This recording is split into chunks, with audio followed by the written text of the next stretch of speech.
SS pharma పరిశ్రమలో విషపు వాయువులు పీల్చి ఇద్దరు కార్మికులు దుర్మరణం పాలయ్యారు. పలువురు కార్మికుల యొక్క ఆరోగ్య పరిస్థితి విషమంగా ఉన్నట్టు తెలుస్తోంది. ప్రస్తుతం అస్వస్థతకు గురైన వారిని అనకాపల్లి ఆసుపత్రిలో తరలించారు. సరైన భద్రతా ప్రమాణాలు పాటించకపోవడం మూలంగానే ఈ ప్రమాదం జరిగిందంటున్నారు కార్మికులు. మృతులను చంద్రశేఖర్ కుమార్గా గుర్తించారు. సో వరుస ఘటనలు, ఒకటి కాదు రెండు కాదు, ఒకసారి రియాక్టర్ పేలిందని, ఇంకోసారి విషపు వాయువు లీక్ అయ్యింది, ఇంకోసారి ఫైర్ యాక్సిడెంట్. అనకాపల్లి ఇండస్ట్రియల్ జోన్లో పెద్ద ఎత్తున ఎప్పటికప్పుడు ప్రజల్ని కార్మికుల్ని భయభ్రాంతులకు గురి చేసే విధంగా ఈ యాక్సిడెంట్ చోటు చేసుకుంటూ ఉన్నాయి. తాజాగా ఎస్ఎస్ ఫార్మా కంపెనీలో ఈ ప్రమాదం చోటు చేసుకుంది. విషపు వాయువులు లీక్ అయిపోయి ఇద్దరు కార్మికులు దుర్మరణం పాలయ్యారు. తాజాగా వారి పేరుని కుమార్, మరో వ్యక్తిగా గుర్తించారు. సో ప్రస్తుతానికి మిగిలినటువంటి వారి ఆరోగ్య పరిస్థితి విషమించడంతో వారిని ఆసుపత్రి తరలించారు. మృతుల పేరును కుమార్ అండ్ చంద్రశేఖర్ గుర్తించారు. సో ప్రస్తుతం అనకాపల్లి ప్రభుత్వ ఆసుపత్రిలో ఇంకా చాలా మంది చికిత్స తీసుకుంటున్నారు. ఒకసారి ప్రత్యక్ష సాక్షులు ఆ లీక్ గల కారణం, కార్మికులు ఏం చెప్తున్నారో చూద్దాం ఒకసారి. పరవాడ మండలంలో ఉన్నటువంటి ఫార్మాసిటీలో ఈ రోజు జరిగినటువంటి ఘటనను పరిశీలించినట్లయితే ఇద్దరు కార్మికులు మృతి చెందారు. ఈ మృతి చెందినటువంటి కార్మికులు ఇద్దరు కూడా బి చంద్రశేఖర్ అనేటువంటి కార్మికుడు ఒకరు, మరొకరు ఎస్ కుమార్ అనేటువంటి కార్మికులు, వీళ్ళిద్దరు కూడా మృతి చెందారు. ఒకరు హైదరాబాద్ కి చెందినటువంటి వాళ్ళు, మరొకరు మునగపాక అనకాపల్లి జిల్లాలో ఉన్నటువంటి మునగపాక మండలం మునగపాక గ్రామానికి చెందినటువంటి కార్మికుడు మృతి చెందారు. అందుకని దీని మీద సమగ్రమైన దర్యాప్తు చేయాలి. ఎస్ఎస్ ఫార్మాలో భద్రతా ప్రమాణాల యొక్క వైఫల్యం వలన సరైనటువంటి మాస్కులు కానీ సరైనటువంటి ప్రికాషన్స్ లేకపోవడం వల్ల సేఫ్టీ ఏదైతే సాల్వెంట్ ట్యాంక్స్ ఉన్నాయో వాటిని పరిశీలించడానికి వెళ్ళినప్పుడు ఈ ఘటన అనేటువంటి చోటు చేసుకుంది. జిల్లా అధికారి యంత్రాంగం వెంటనే దీని మీద సమగ్రమైన దర్యాప్తు చేయాలని, అలాగే మృతి చెందిన కార్మికులు ఇద్దరికీ కూడా ₹1 ఒక్కొక్కరికి నష్టపరిహారం చెల్లించాలని, మరో కార్మికుడు తీవ్రమైనటువంటి అస్వస్థతకు గురై ఆసుపత్రిలో చికిత్స పొందుతా ఉన్నాడు. ఆయనకి మెరుగైన వైద్య సేవలు అందించి ఆయన్ని కాపాడాలనేసి pharma city staff and workers union CITU demand చేస్తా ఉంది. అధికారి యంత్రాంగం సక్రమైనటువంటి భద్రతా ఆడిట్ నిర్వహించకపోవడం వల్ల, భద్రతను పర్యవేక్షించకపోవడం వల్లే ఇట్లాంటి ప్రమాదాలు అనేటువంటి చోటు చేసుకుంటా ఉన్నాయి. అందుకని దీని మీద సమగ్రమైన దర్యాప్తు చేయాలని pharma city staff and workers union CITU demand చేస్తా ఉంది. సో అనకాపల్లి జిల్లాలో ఈ ఘటన చోటు చేసుకుంది. ఎస్ఎస్ ఫార్మా సంబంధించినటువంటి ఆ కంపెనీలో విషపు వాయువు లీక్ అయింది. అంటే భద్రతా ప్రమాణాలు పాటించకపోవడమే దీని గల ప్రమాద కారణం తెలుస్తోంది. కార్మికులు కూడా చాలా పెద్ద ఎత్తున ఆగ్రహం వెలుగక్కుతున్నారు. మరిన్ని అప్డేట్స్తో శివరామకృష్ణ సిద్ధంగా ఉన్నారు. శివరామకృష్ణ, ప్రజెంట్ అక్కడ ఏం జరిగింది? విషపు వాయువులు పదే పదే వివిధ ఫ్యాక్టరీలు లీక్ అవుతూ ఉన్నాయి. వీటన్నిటికీ కారణం ఏంటంటే ఎప్పటికప్పుడు అక్కడ వచ్చినటువంటి ఇన్స్పెక్టర్లు ఇన్స్పెక్షన్ చేస్తూ ఉంటారు. పెద్ద ఎత్తున అందరికీ పలు సూచనలు జాగ్రత్తలు చెప్తూనే ఉంటారు. అయినప్పటికీ ఇంతటి స్థాయిలో ప్రమాదాలు జరుగుతున్నాయి, చాలా పెద్ద ఎత్తున మరణాలు సంభవిస్తున్నాయి. అప్డేట్స్ ఏంటి? మనోజ్, ఈ ఇన్స్పెక్షన్స్ ఇవన్నీ నామ మాత్రమే అనుకోలే. నిజంగా ఎప్పుడు ప్రమాదం జరిగినా ఇవన్నీ ఎప్పటికప్పుడు సమగ్ర విచారణ జరిపిస్తాం, సమగ్ర విచారణ ఇన్స్పెక్షన్ జరిపిస్తాం అని చెప్పి ప్రభుత్వ అధికారులు చెప్తున్నా సరే ఇది ఎప్పటికీ తూతూ మంత్రంగానే నీటిపై పొడగలుగానే ఉంటున్నాయి. అయితే విషయానికి వస్తే అనకాపల్లి జిల్లా పరవాడ ఫార్మాసిటీలో మరో దుర్ఘటన సంభవించింది. ఈ రోజు తెల్లవారి pharma city SS Sai Shreyas pharma కంపెనీలో రాత్రి ప్రమాదం చోటు చేసుకుంది. అయితే కంపెనీ రసాయన వ్యర్థాలు ట్రీట్మెంట్ ప్లాంట్ వద్ద స్థాయిలను తనిఖీ చేయడానికి వెళ్లిన 3 కార్మికులు అక్కడ విడుదలైన రసాయన విషవాయువులను పీల్చి అస్వస్థతకు గురయ్యారు. హైదరాబాద్ జిల్లా సేఫ్టీ మేనేజర్ గా పర్మిత్ చంద్రశేఖర్, అలాగే ప్రధానంగా మునగపాక గ్రామానికి చెందిన సేఫ్టీ ఆఫీసర్ సరగడం కుమార్ 20 సంవత్సరాలు మృతి చెందారు. అయితే మరో ఒక కార్మికుడు శీలానగర్ లో ఖుషి ఐకాన్ ఆసుపత్రిలో అయితే చికిత్స పొందుతున్నాడు. ఆయన పరిస్థితి కూడా విషమంగానే ఉందని చెప్పి అయితే తెలియజేస్తున్నారు.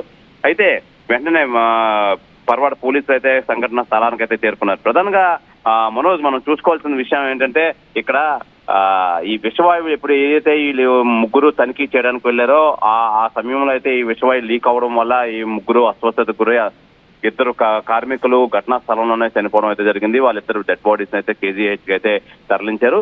అయితే ఒక్కో కార్మికుడికి అయితే ఆందోళనగా ఉంది. స్థానికంగా ఉన్న కృషి ఐకాన్ హాస్పిటల్ అయితే ఉన్నారు. అయితే పరమార్ ఫార్మాసిటీలోని సాయి శ్రేయస్ ఫార్మా కంపెనీలో అయితే ఈ ప్రమాదం అయితే చోటు చేసుకుంది.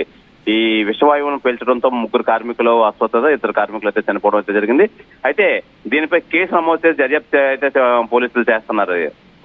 మనోజ్, అయితే ఫార్మాసిటీలో ఈ దుర్ఘటన సంభవించిన నేపథ్యంలో అయితే మటుకి నిజంగా ఇది చాలా బాధాకరం. నిజంగా ఈ సేఫ్టీ నామ్స్ పాటించట్లేదని చెప్పి స్థానికులు కానీ ఫార్మాసిటీ ఈ కార్మికులు కానీ అయితే తెలియజేస్తున్నారు. ఏదేమైనా ఇది బాధాకర విషయం. నిజంగా ఇద్దరు అక్కడికక్కడే చనిపోవడం నిజంగా మరో ఓ ఫార్మా ఉద్యోగి మటు నిజంగా ఇంకా ఆందోళనకరంగా ఉంది. ఆయన పరిస్థితి కూడా చెప్పలేమని అంటున్నారు. ఆయన అయితే ఖుషి ఐకాన్ దగ్గరలో ఉన్న శీలానగర్ ఖుషి ఐకాన్ హాస్పిటల్ అయితే ఇమీడియట్ గా యాజమాన్యం అయితే తరలించింది మనోజ్. రైట్, ప్రజెంట్ ఇటువంటి వరుస ఘటనల పైన ప్రభుత్వాలు ఏం చెప్తున్నాయి? మరి గతంలో కూడా గత ప్రభుత్వం ఇటువంటి ప్రమాదాలే చోటు చేసుకున్నాయి. ఇప్పుడు తాజాగా వచ్చేటువంటి ఈ ప్రభుత్వాల్లో కూడా వరుసగా రియాక్ట్ అంటున్నట్టుగా ఇన్స్పెక్షన్లు నామమాత్రమే అంటున్నారు. నామమాత్రపు ఇన్స్పెక్షన్ల కారణంగా పాపం సామాన్యమైన కార్మికులు దుర్మరణం పాలవాల్సి వస్తుంది. మరి ఆ కుటుంబాలు ఎటువంటి ఆవేదన వ్యక్తం చేస్తున్నాయి? వాళ్ళ యొక్క పరిస్థితి ఏంటి? మనోజ్ నిజంగా ఈ ఘటనలో అయితే ఇద్దరు చనిపోవడం అయితే జరిగింది.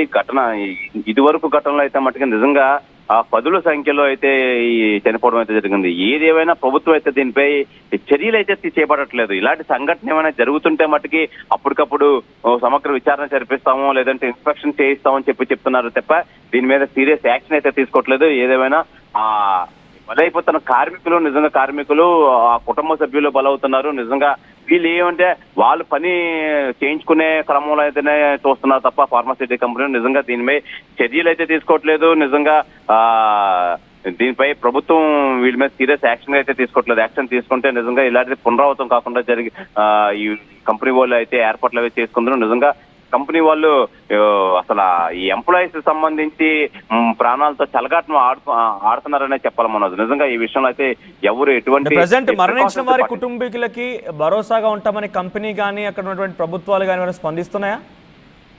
అయితే స్థానిక కమ్యూనిస్ట్ పార్టీలు అయితే మరణించిన వాళ్ళకి ₹1,00,00,000 ప్రకటించాలని అయితే డిమాండ్ చేస్తారు. ప్రధానంగా మనం వాళ్ళు ఇంకా డెడ్ బాడీ కేజీహెచ్ కి అయితే వెళ్ళడం అయితే జరిగింది. ఏదేమైనా వాళ్ళకి ఇది ఎర్లీ మార్నింగ్ తెలియడంతో అంతా చేరుకునే పరిస్థితి అయితే ఏర్పడుతుంది. ఏదేమైనా కుటుంబం చనిపోయిన వాళ్ళ మనిషికి ₹1,00,00,000 ఇవ్వాలని చెప్పి ప్రస్తుతానికైతే మటుకి కమ్యూనిస్ట్ పార్టీ నేత గనిశెట్టి సత్యనారాయణ అయితే డిమాండ్ చేస్తున్నారు మనం. Thank you Sivaramakrishna. సో ప్రస్తుతానికి అనకాపల్లిలోని ఎస్ఎస్ ఫార్మా కంపెనీలో విషపు వాయువులు లీక్ అవడం కారణంగా ఇద్దరు కార్మికులు దుర్మరణ పాలయ్యారు. చంద్రశేఖర్ కుమార్గా గుర్తించారు. మరికొంతమంది కార్మికులు కూడా తీవ్ర అస్వస్థతకు గురైపోయి ఆసుపత్రిలో చికిత్స తీసుకోవడం తెలుస్తోంది. వరుస ఘటనలు అనకాపల్లి ఇండస్ట్రియల్ జోన్లో వరుస ఘటనలు కొంత భయభ్రాంతకు గురి చేస్తున్నాయి.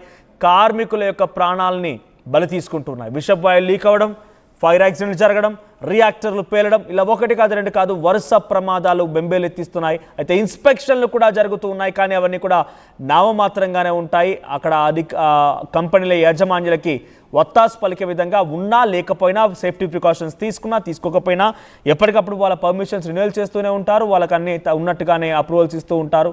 సో అటువంటి నామమాత్రపు ఇన్స్పెక్షన్సే ఇంతటి ప్రమాదానికి దారితీస్తున్నాయనేది కార్మికుల ఆవేదనగా ఉంది. ప్రస్తుతానికి ఇక్కడ మరణించినటువంటి కార్మికులకి ₹1,00,00,000 చొప్పున నష్టపరిహారం చెల్లించాలని చెప్పి కమ్యూనిస్టు పార్టీలు డిమాండ్ చేస్తున్నాయి, కార్మిక సంఘాలు డిమాండ్ చేస్తున్నాయి. మరి ఈ నష్టపోయిన వారికి ఎటువంటి పరిహారం అందిస్తారు, ఏ రకంగా ముందుకు వెళ్తారో చూడాల్సిన అవసరం అయితే ఉంది. కానీ పెద్ద ఎత్తున అనకాపల్లి ఇండస్ట్రియల్ జోన్లో ఈ వరుస ప్రమాదాలు కార్మికులని అటు పనికి వెళ్ళాలంటేనే భయభ్రాంతలకు గురి చేస్తున్నాయి.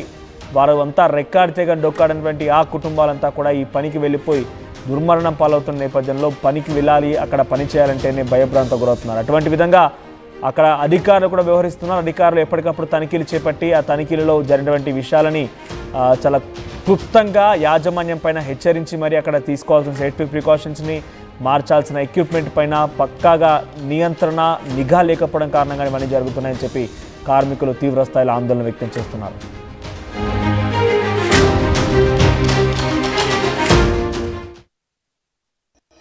చూడమణి